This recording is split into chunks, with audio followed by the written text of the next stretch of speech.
All right, everybody. So let's jump right in. We're gonna be talking about this whole Beyoncé CMA Awards thing. I'm sure you guys have heard about this. Yeah. This was kind of a big deal this year, and yeah, I mean, a lot of buzz around this. Her album Cowboy Carter, it's Yeah. infused with country, Yep. obviously, by the title, and Yeah, but she got completely snubbed, 0 nominations. right.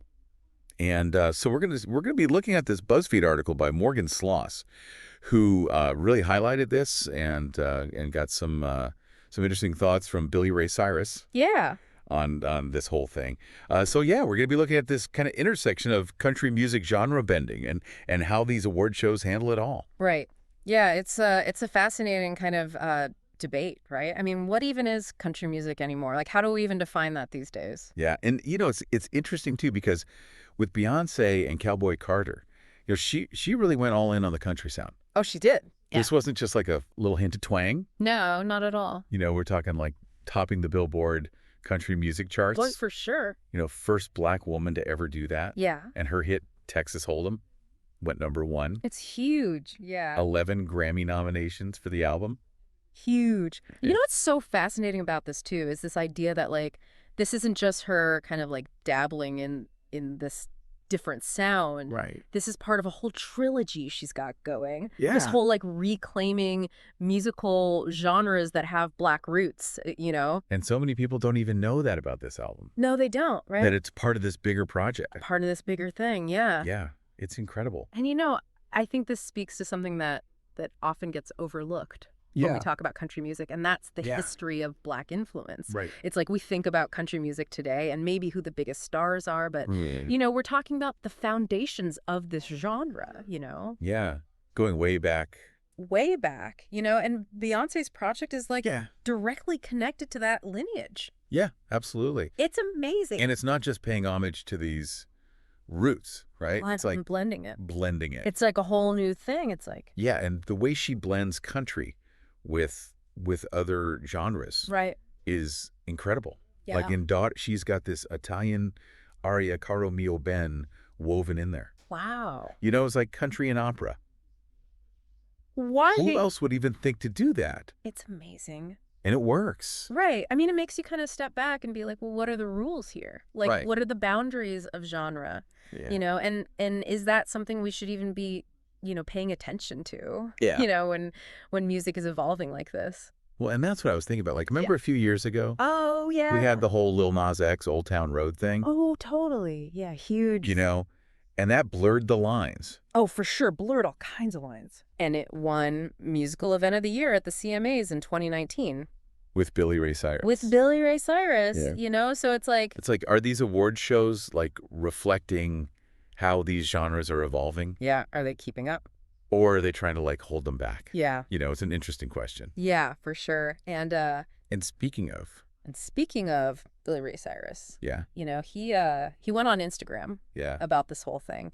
yeah, he had some thoughts. He had some thoughts and was very vocal about it. Yeah. He called her album brilliant, called the single a smash hit, Yep.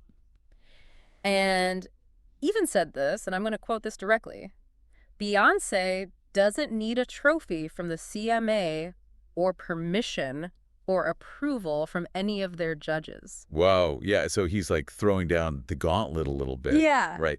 I mean, it's interesting. It's ironic in a way because here's the guy who Yeah. collaborated with Lil Nas X Totally. for this like genre bending. this mega hit Yeah. that blurred all these lines. Right. And now he's defending Beyonce. Totally, yeah. And I think that statement too about her not needing the awards for validation,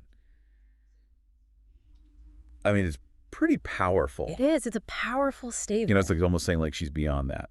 Yeah. And do you think that kind of sentiment like undermines the authority of award shows at all? Yeah. If I mean, it's- or- maybe it does, or maybe it Yes. reflects like a shift in how artists are thinking about success. totally. It's It's not just about these golden statues anymore. right. And Billy Ray Cyrus, he even quoted Muhammad Ali in his Instagram post. Oh, really? He said, when you knock him out, you don't need no judge. Oh, wow. And I think that really captures Beyonce's confidence. Yeah, does. Like she knows Yeah. she's delivering something amazing, I totally. whether she gets recognized by an award show or not. Absolutely. And I think it, it leads to this bigger question Yeah. of how we measure artistic success. Right. Like if these awards aren't the be all and end all, Right. you know what else matters? You know, like, What matters more? is it cultural impact? Is it critical acclaim? Is it the connection with fans? Like, Yeah. what is it? Right. It's more than just trophies. Yeah. You know, I think Beyoncé's work really sparks this important conversation about genre, Yeah. about representation and artistic merit. Oh, for sure. And I think it's a conversation that's worth having, Absolutely. you know? And so I want to throw this out to you guys listening out there. Yeah. Like, what do you think? Yeah. How do you measure artistic success?